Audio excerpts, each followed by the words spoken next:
Natural hair colour కోసం చూస్తున్నారా? అయితే Anoos henna and black expert వాడండి. నమస్తే అమ్మా. నమస్తే అమ్మా. అమ్మ, మేడారం జాతర జరుగుతుంది కదా. అవునమ్మా. సమ్మక్క సారక్క జాతర అంటే అసలు ఎంతమంది జనాలో సంథింగ్ పవర్ఫుల్ ఏదో ఉంది అని అయితే అర్థమవుతుంది. బట్ ఏంటది? అండ్ గాథ కూడా ఉంది కదమ్మా, ఒకసారి ఆ గాథ కూడా ఒకసారి గుర్తు చేసుకుందాం. అమ్మా, ప్రపంచంలో అతి పెద్ద గిరిజన జాతరగా చెప్తారు. అది మాట వరుసకి చెప్పేదైనా ఆసియాలోకెల్లా పెద్ద గిరిజన జాతర అని చెప్పి రికార్డ్గా ఉంది. దాని గురించి కవరేజ్ కూడా చాలా ఛానల్స్, విదేశీ ఛానల్స్ చేశాయి. ఓ, అది ఫారిన్ కంట్రీస్ కూడా అదే చాలా. ఈ గిరిజన జాతరకి భక్తితో వచ్చేవాళ్ళు దేశ విదేశాల నుంచి వచ్చేవాళ్ళు ఎంతమంది ఉంటారో, ఇక్కడ జరిగే విశేషాలు తెలుసుకుని తాము వాటిల్లో ప్రపంచానికి తెలియజెప్పాలని వచ్చే జర్నలిస్టులు కూడా చాలామంది ఉంటారు. అంత అద్భుతమైనటువంటి జాతరగా దీని గురించి చెప్తారమ్మా. మొత్తం ఆసియాలో నెంబర్ 1, ప్రపంచంలో కూడా దీనికి మించింది లేదంటారు. ఇంకా దానికి సంబంధించినటువంటి లెక్కలు చూడాల్సినటువంటి అవసరం ఉంది. అంత పెద్ద జాతర. చిత్రం ఏమిటంటే ఈ జాతర 4 రోజులు 2 సంవత్సరాలకు ఒకసారి జరుగుతుంది. 4 రోజులు అయ్యాక అక్కడ ఏముండదు, ఏమీ ఉండదు. అంత హాయిగానే ఉంటుంది. దీనికి కారణం ఏమిటంటే ఇది చారిత్రకమైనటువంటి ప్రాశస్త్యం కలిగినటువంటి వాళ్ళు ఈ సమ్మక్క సారలక్క తల్లి కూతురమ్మ, అక్క చెల్లెళ్ళు గారు వాళ్ళు. అవునా? సమ్మక్క కూతురు సారలక్క. ఈ ఎలాగంటే మేడరాజు అని ఉన్నాడు తాడ్వాయి మండలంలో ఒక రాజు. ఇప్పుడు మనకి తాడ్వాయి మండలం, అప్పుడు ఆ పేరు కాదు. అప్పుడు ప్రతాపరుద్రుడు పరిపాలిస్తూ ఉండేవాడు 13వ శతాబ్దంలో. వీళ్ళు ఈ గిరిజనులందరూ కూడా ఆ చక్రవర్తికి పన్నులు కట్టేవారు, కప్పం కట్టేవారు. ఈ మేడారంలో ఉన్న రాజు పేరు మేడ దొర. మరి ఆయన పేరు మీద మేడారం అయిందో, ఆయన నిర్మాణం చేశాడో తెలియదు, కానీ ఆ గ్రామానికి మేడారం అని పేరు. వాళ్ళకి పిల్లలు లేరు. ఒక రోజున వీళ్ళ అడవికి వెళ్ళి వేటాడుకోవడమే కదా వీళ్ళ వృత్తి. అలా వెడితే ఒక గుట్ట మీద ఒక పిల్ల పులులు సింహాల మధ్య కనపడింది. ఆ అమ్మాయికి ఒక పాము ఇలా పడగ విప్పి ఆచ్ఛాదన చేసింది, గొడుగులాగా పట్టింది. ఆ పిల్లని చూసి ఈయన ఇలా అనంగానే అవన్నీ వెళ్ళిపోయినాయి. ఆ పిల్ల ఈయన తెచ్చుకున్నారు. ఇది మాఘ పూర్ణిమ, మాఘమాసంలో పౌర్ణమి రోజు. ఆ విధంగా అయ్యేటప్పటికీ ఎప్పుడైతే ఆ అమ్మాయి ఎలా పుట్టిందో, ఎందుకుందో, దానిని క్రూర జంతువులు ఆ పిల్లని ఎందుకు రక్షించాయో, పాము ఎందుకు పడగ విప్పి రక్షణ ఇచ్చిందో ఎవరికీ తెలియలేదు.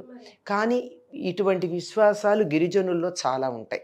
పైగా చిత్రం ఏమిటంటే వాళ్ళ విశ్వాసాలకు ఫలం కూడా ఉంటుంది. ఎందుకంటే వాళ్ళు 100కి 100 పాళ్ళు త్రికరణ శుద్ధిగా విశ్వసిస్తారు. మనం కూడా నమ్మినట్టు ఉంటాం, నట్టే కదా. ఆ అమ్మాయి వీళ్ళ దగ్గరికి వచ్చింది. వాళ్ళ గిరిజన దేవతల యొక్క దేవత కులదైవం సమ్మక్క. ఆ అమ్మవారే తమకి పిల్లలు లేరని దయతలిచి ఈ అమ్మాయిని ఇచ్చింది అని చెప్పి ఆ పిల్లకి సమ్మక్క అని పేరు పెట్టుకున్నారు. అందులో పౌర్ణమి అంటే చాలా ముఖ్యం కదమ్మా, చాలా ప్రధానమైనటువంటి రోజు అమ్మవారికి. కనుక అలా పెట్టుకున్నారు. ఆ అమ్మాయి వచ్చినప్పటి నుంచి ఆ ప్రాంతం అంతా చాలా గొప్పగా అభివృద్ధి చెందింది. పైగా ఆవిడ ముట్టుకుంటే ఆ చేత్తో ఏదన్నా ఇస్తే రోగాలు తగ్గడం, ఇట్లాంటివన్నీ కూడా కొన్ని మహత్తులు ఉన్నాయట. దైవం ఇచ్చినటువంటి బిడ్డగా పెంచుకున్నాడు.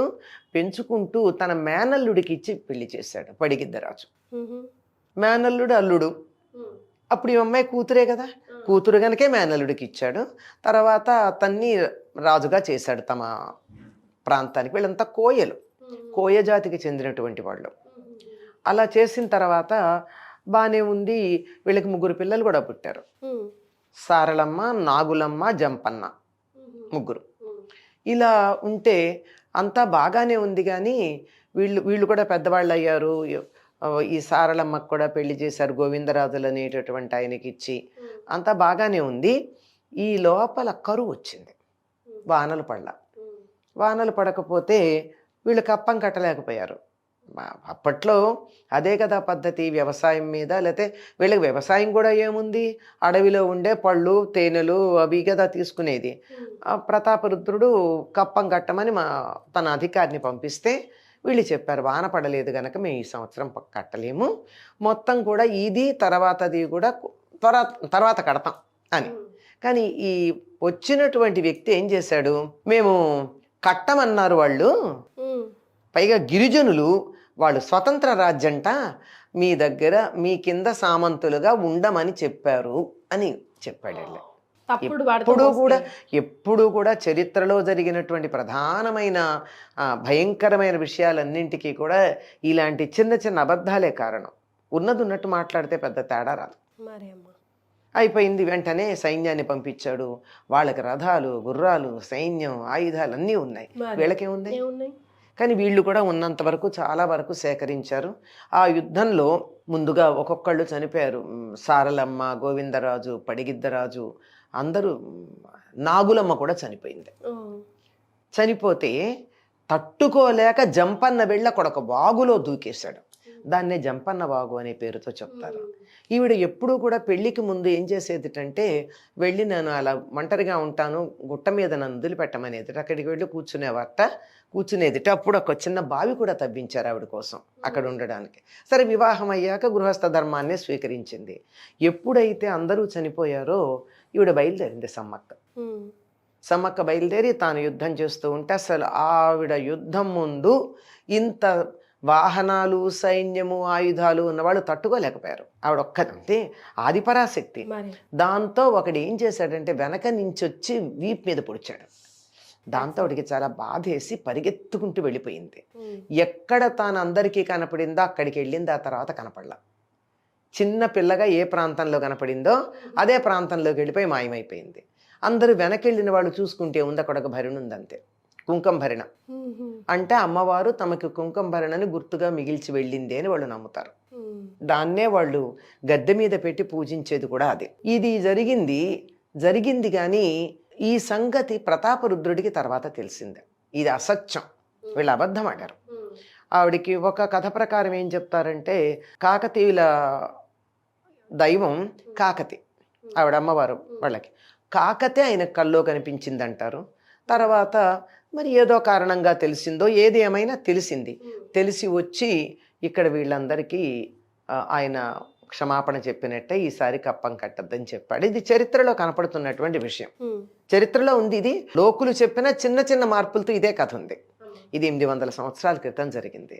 అక్కడి నుంచి ఈ సమ్మక్క, సారలక్క ఈ ఇద్దరిని కూడా తమ కులదైవాలుగా కోయలు భావించుకుంటూ ఉంటారు. 2 ఏళ్లకు ఒకసారి మాఘ పూర్ణిమ నాడు జాతర చేస్తారు. అంటే మాఘ పూర్ణిమ నాడే ఈవిడ దొరికింది, పెళ్ళయింది మాఘ పూర్ణిమ నాడే, తర్వాత ఆవిడ అంతర్ధానమైంది మాఘ పూర్ణిమ నాడే, మాఘమాసంలో. అందుకని మాఘ పూర్ణిమతో పూర్తి అయ్యేటట్టుగా 4 రోజుల ముందు ఈ ఉత్సవం ప్రారంభించుకుంటారమ్మా. ఆ ప్రాంతాల్లో చుట్టుపక్కల ఉండేటటువంటి అనేకమైనటువంటి గిరిజన తెగలందరూ వస్తారు. పైగా సమ్మక్క చేసిన పని ఏమిటంటే, ఆ ప్రాంతాల్లో అక్కడక్కడక్కడ ఉన్న గిరిజన తెగలందరినీ కూడా ఏకత్రితం చేసింది. వాళ్ళందరూ కలిసికట్టుగా ఉండేటట్టు. ఇప్పుడు ఇంతమందే ఉంటే వీళ్ళని గెలవడం తేలిక, ఇంతమందే ఉంటే గెలవడం తేలిక. వీళ్ళందరూ కలిస్తే వీళ్ళేం వ్యతిరేకించలేదు. కాకతీయ సామ్రాజ్యానికి మేము వ్యతిరేకంగా ఉంటాము, స్వతంత్రం ప్రకటించుకుంటాం అనలేదు. కానీ వీళ్ళంతా ఒక ఐకమత్యంగా ఉన్నారు, ఉండి కప్పం గడుతూ బాగానే ఉన్నారు. కానీ ఈ జరిగినటువంటి ఒక అధికారి చేసినటువంటి అధికార దుర్వినియోగం ఉందే, దానివల్ల ఇదంతా జరిగింది. అందుకని 2 సంవత్సరాలకు ఒకసారి ఇచ్చేస్తారమ్మా. ఈ చేసే చోట వాళ్ళకి బంగారం సమర్పించుకుంటారు. బంగారం అంటే మంచి బెల్లం ఇంత అని అనుకుంటారు, మొక్కుకుంటారు. మొక్కుకున్న వాళ్ళకి మొక్కుకున్న కోరిక 100కి 100 పాళ్ళు ఆ దేవతలకు మొక్కుకుంటే మాకు ఫలితం వచ్చింది అని చెప్తారు. తప్పనిసరిగా జరుగుతూ ఉంటుంది. ఇది ముందుగా కన్నేపల్లి నుంచి సారళమ్మని తెస్తారు ముందు, తర్వాత ఏమో ఈవిని తెస్తారు, మన సమ్మక్కని తీసుకొచ్చి ఇక్కడ గద్దెల మీద పెడతారు. ఆ 3వ రోజంతా వేడుక చేస్తారు. 4వ రోజు యాత్రతో పూర్తవుతూ ఉంటుంది. అందరూ కూడా అమ్మవారికి బంగారంతో పాటు ఒడిబియ్యం పోస్తారు, సారెలు ఇచ్చుకుంటారు. ఇప్పటికి కూడా గద్దె ఉంటుంది అంతే, అక్కడ ఏమీ ఉండదు. కానీ దాని చుట్టూతా చిన్నది. ఈ మధ్య కాలంలో అందరికీ మన వాళ్ళకి పిచ్చి కదా, ఏదో ముట్టుకుంటే వచ్చేస్తుంది, మా పాపం అంతా పోతుందని దాని చుట్టూతా కొంచెం కటకటాలు లాంటివి పెట్టారు. లోపలికి సమర్పించుకోవచ్చు, చక్కగా చలిమిడిస్తారు. ఇంటి ఆడబడుచుగా భావించుకుంటారు వాళ్ళిద్దరినీను. వాళ్ళకి చలిమిడి పెట్టడం, ఒడి బియ్యం పోయడం, అన్ని రకాల సమర్పణలు చేసుకోవడం ఉంటాయి. ఇది మనకి అర్థం చేసుకోవాల్సింది ఏమిటంటే ఈ ఇతివృత్తంలో ఈ దేశంలో గిరిజనులకు కూడా వాళ్ళకంటూ ఒక సంస్కృతి ఉంది, దాన్ని స్వేచ్ఛగా సెలబ్రేట్ చేసుకునే అవకాశం ఉంది. అందరూ వాళ్ళ వాళ్ళ సంస్కృతిని పాటిస్తూ సనాతన ధర్మంలో మేము భాగం అన్నారు. మేము విడిగా అనుకోలేదు, ఎవరికి వాళ్ళు ఇందులో ఒక భాగం. మేము మా అస్తిత్వాన్ని మేము నిలబెట్టుకుంటాం. చూడండి, పడిగిద్దరాజు పేరు రాదు, గోవిందరాజుల పేరు రాదు కదా. ఎవరి పేర్లు వింటున్నాం మనం? సమ్మక్క సారలక్కల పేర్లే వింటున్నాం. ఆడవాళ్ళని దేవతలుగా పూజించే సంస్కృతి ఉంది, శక్తి ఆరాధన ఉంది, గిరిజనులకు కూడా ఒక అస్తిత్వం ఉంది, వాళ్ళకు ఒక సంస్కృతి ఉంది, అందరూ వాళ్ళని గుర్తించారు. ఒకవేళ వాళ్ళకి ఏదన్నా హాని జరిగితే మహామహారాజుల యొక్క కులదైవాలు వాళ్ళకి చెప్తారు వాళ్ళని కూడా ఆదరించమని. ఇది ఈ దేశం సంస్కృతి అమ్మా. అలాగే మీరు చెప్పినట్టుగా బిలీఫ్, త్రికరణ శుద్ధితో నమ్మితే శక్తి కూడా నమ్ముతారు. నమ్మకుండా వెళ్ళినా కూడా కొంత ఫలితం ఉందని అంటున్నారు, నేను విన్నాను. కానీ మిగిలినప్పుడు ఏం లేదు. కానీ ఇంకొక విశేషం ఏమిటంటే ఈ మధ్య కాలంలో ఒక పెద్ద ఆవిడ ఏ ఇంట్లో ఈవిడ పెరిగిందని చెప్తూ ఉంటారో ఆ ఇంటి మా ఇంట్లోనే అని చెప్తారు. అక్కడి నుంచో తీసుకొస్తారు, కన్నేపల్లిలో నుంచి ఒక కొమ్మలే తీసుకొస్తారు, చెట్టు కొమ్మలు.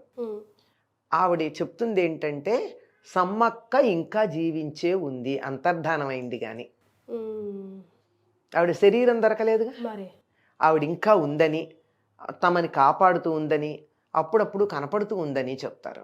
ఇంకొక మహాయోగి చెప్పినటువంటి మాట ఏమిటంటే ఈ ప్రాంతానికి చెందిన ఆయన, ఇది మనకు పైకి కనపడేటటువంటిదే కానీ ఈ చిన్న గుట్ట ఎంతో ఉండదు, ఇది 4 అడుగు కొంచెం ఇంతే ఎత్తెక్కాలి అంతే కదా.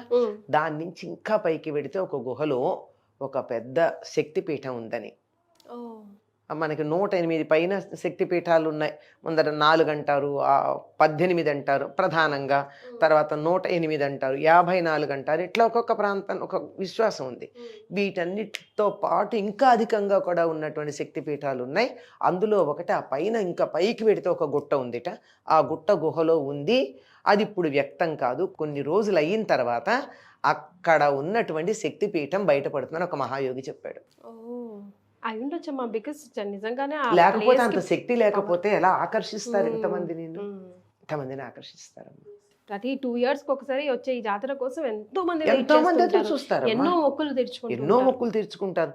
మామూలుగా కూడా అప్పుడప్పుడు వెడతారు, అక్కడ ఏం లేకపోయినా కానీ వెళ్ళి అక్కడ ఒకసారి దర్శనం చేసుకుని ఇంట్లోనే అమ్మవారిని పెట్టుకుని బంగారం సమర్పించుకుని అందరికీ పంచుకుంటారు. వెళ్ళలేక కూడా రద్దీకి ఎప్పుడు మేము వెళ్దామన్నా అమ్మ రద్దీకి భయపడి ఆగిపోతున్నామమ్మా. కష్టం అమ్మా వెళ్ళడం. అందులోనూ మామూలుగా విడిగా వెళ్ళినప్పుడైతే వెళ్ళొచ్చు, కానీ ఇప్పుడు కనుక వెళ్ళినట్టయితే జాతరలో వెళ్ళలేము. పైగా అక్కడ ఉండేటట్టు కొంచెం ఉగ్రత ఉంటుంది, శక్తి కదా, గ్రామదేవతలు కదా వీళ్ళు, చాలా ఉగ్రంగా ఉంటారు వాళ్ళు. ఏం చెయ్యరు, కానీ వాళ్ళ ఉగ్రతను చూసి మనకే భయం వేస్తుంది. అది వెళ్ళడం కష్టమే. ఉత్తప్పుడు మేము కూడా మామూలు అప్పుడే వెళ్ళి దర్శనం చేసుకొచ్చాం. కూర్చొని అక్కడ సౌందర్యలహరి, లలితా సహస్రనామం పారాయణలు చేసి, ఇవన్నీ ఎందుకు, మేము అది గ్రామదేవత కదా అన్నారు. ఈ గ్రామదేవతలందరూ అమ్మవారి యొక్క స్వరూపాలే, మనం ఆరాధించుకునే అదే కదా, అందుకని మేము ఇక్కడ చేస్తామని చెప్పి ఒక పెద్ద సమూహం వెళ్ళి అక్కడ అమ్మవారికి సారి సమర్పించుకుని, చలిమిడి అవి ఇచ్చుకుని, చీరలు పెట్టుకుని, వాళ్ళు వీటికి వేటికి అభ్యంతరం లేదు. పారాయణ చేస్తామంటే అభ్యంతరం పెట్టారు, ఏం పర్వాలేదండి, మేమేమి మీ సంప్రదాయాలకు విరుద్ధంగా ఏం చేయట్లేదు. అలా దూరంగా కూర్చుంటాం, పారాయణ చేసుకుని అమ్మవారికి నమస్కారం చేస్తాం. మీకు తోచిన భాషలో మీరు చేస్తారు, మాకు తోచిన భాషలో మేము చేస్తాం. ఆ అమ్మవారిని మేము సాక్షాత్తు ఆదిశక్తిగా భావించుకుని చేస్తున్నామని చెప్తే అనుమతి ఇచ్చారు. అనుమతి తీసుకునే చేసాం, చేసి చక్కగా పారాయణది చేసి వచ్చాం. ఈరోజు మా సుమన్ టీవీ ప్రేక్షకులు మీ నోట మళ్ళీ సమ్మక్క సారలమ్మ గురించి గుర్తు చేసుకోవాల్సి వచ్చింది, గుర్తు చేసుకున్నాం. చరిత్రను ఒకసారి మళ్ళీ తెలుసుకున్నాం. తప్పనిసరిగా తెలుసుకోవాలమ్మా. అప్పుడప్పుడు చరిత్రలో పొరపాట్లు జరుగుతాయి, ఆ పొరపాట్లను సరిదిద్దుకుంటే ప్రతాపరుద్రుడిలాగా బాగుంటుంది. సరిదిద్దుకోకపోతే చరిత్రలో చరిత్రహీనులుగా మిగిలిపోతారు. మరి థ్యాంక్ యూ సో మచ్ అమ్మా, ధన్యవాదాలు. నమస్తే.